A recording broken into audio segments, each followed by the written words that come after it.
Silence does not mean shutting your mouth silence. What is being referred to as silence or nishabd? One cannot do this. One can become this. See if you can articulate the same things that you're saying with half the number of words. Suddenly you will become extremely conscious of everything.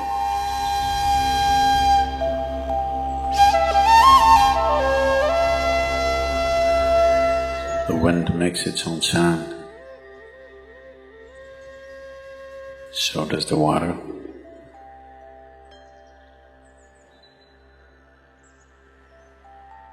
So does the earth. In fact, so does the sky. All the celestial objects are making their own sounds. There are sounds of pain, sounds of pleasure, sounds of misery, sounds of joy. For everything there is a sound. In human life, it's very true. Sounds of life, and there are sounds of death, and there are even sounds of silence.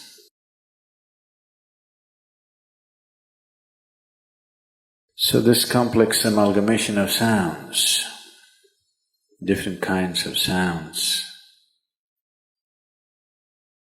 creates different intent, different levels of compulsiveness, different levels of bondage, and different possibilities of entanglement.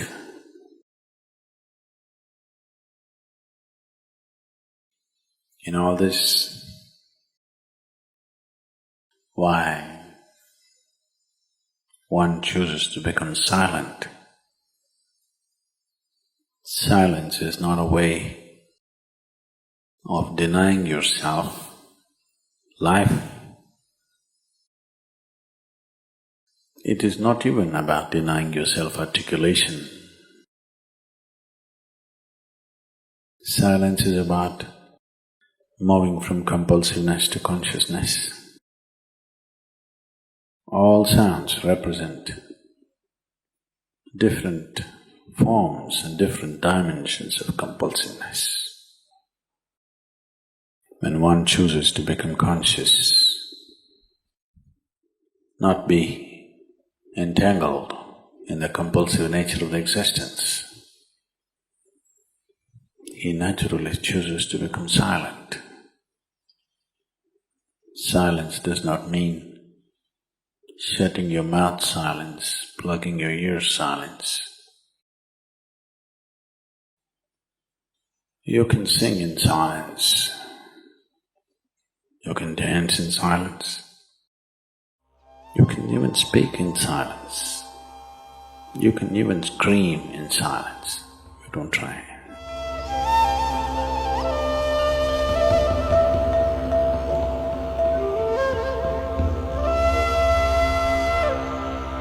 That does not mean when everybody is silent you scream. That is not screaming in silence.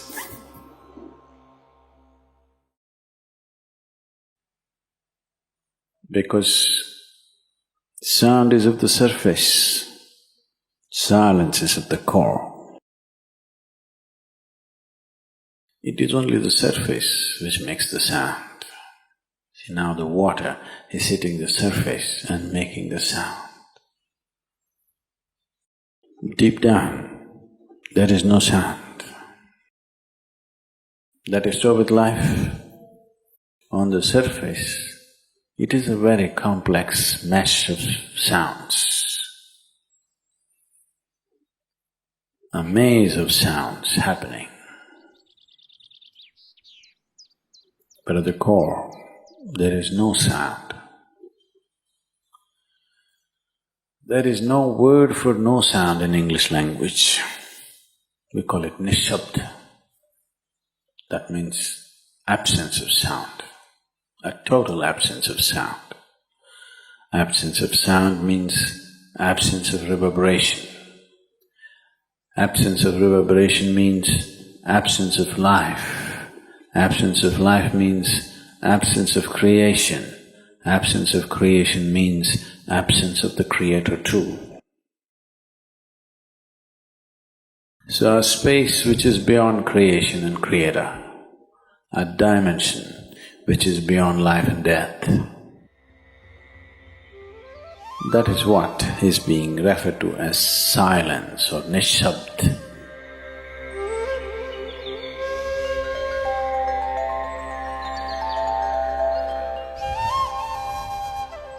One cannot do this. One can become this. Commonly, there are two words employed to describe this.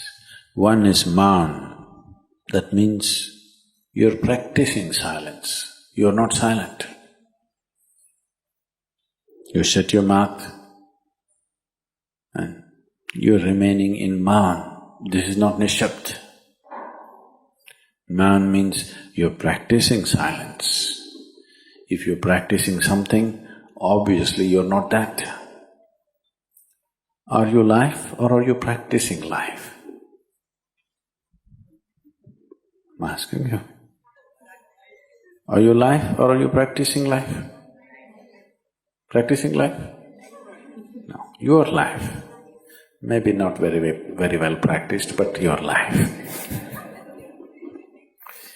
Similarly, there is a difference between practicing silence and becoming silence.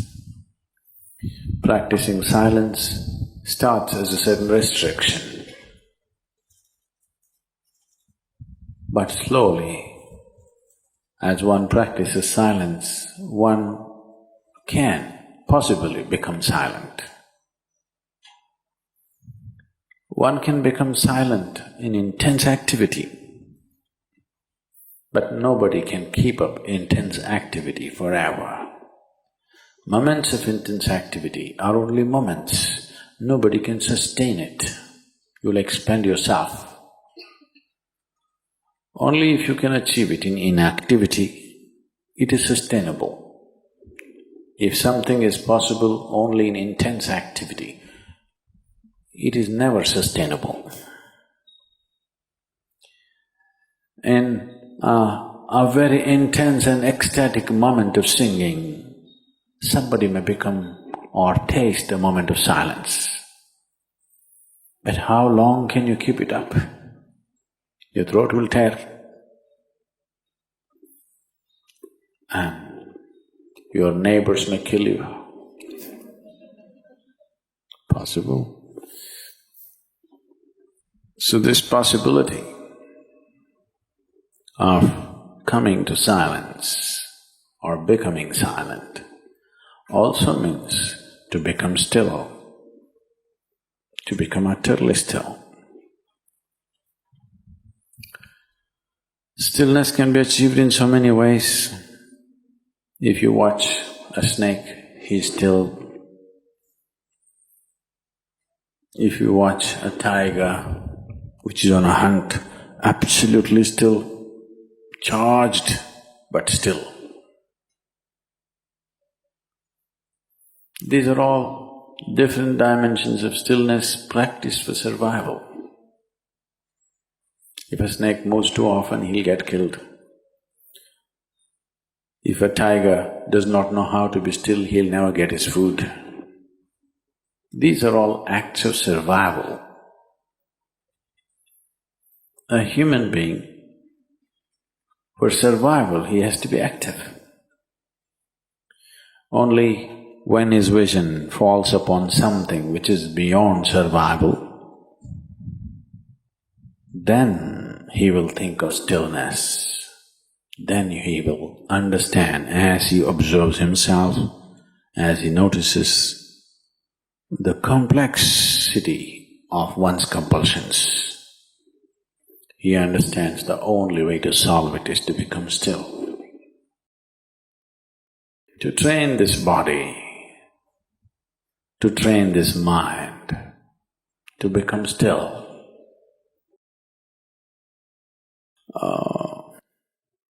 Takes some effort. If one is simply blissed out, he will become still. But otherwise one has to work bit by bit, one has to work to bring this body to absolute stillness. Most people cannot hold their body in one place for any length of time. They're all the time in moment.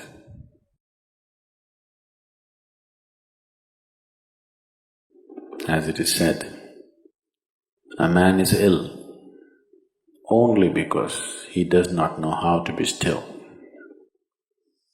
Because in stillness, you're in touch with a dimension way beyond creation. Once one is in touch with that, there is no such thing as illness. If I sit here and the body rots and falls down, still there is no illness, it's just there. Because in fact, when one becomes utterly still, he may not be able to hold on to the body unless he learns the tricks, the mechanism of the body. So why should I become still? Will I lose my body? Anyway, you will lose your body.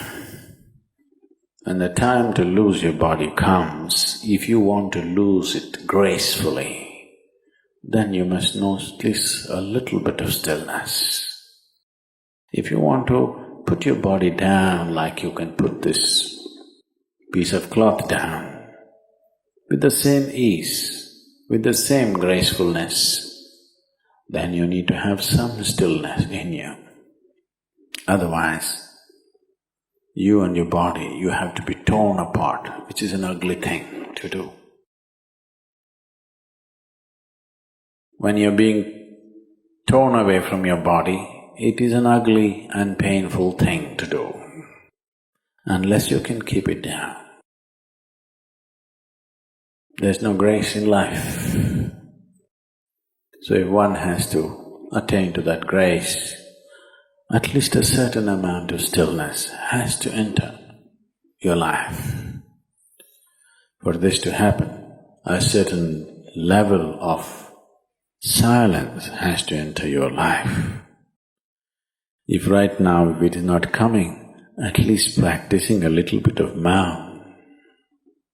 In an hour, if you're speaking 1,573 words right now, how many more? How many words do you spit out in a minute? 1,573, you're actually doing that many? I thought that's impossible.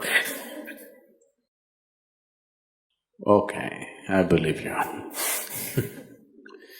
So whatever number you're doing, see if you can articulate the same things that you're saying with half the number of words. Suddenly you will become extremely conscious of everything.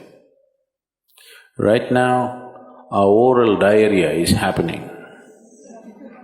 If you're doing 1573, it's diarrhea, okay. Now, if you have to hold back half the words and still say the same things, now you have to be very conscious, otherwise you cannot say it. Just try this and see. Tomorrow, one day. In an hour, normally what number of words you utter, make it half. Don't curtail your activity, still say the same things. But with half the words, how wonderful the whole world will feel, you know.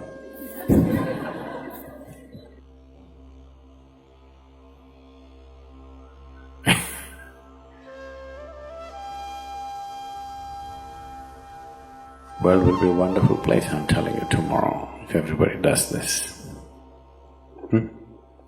Many marriages will be saved.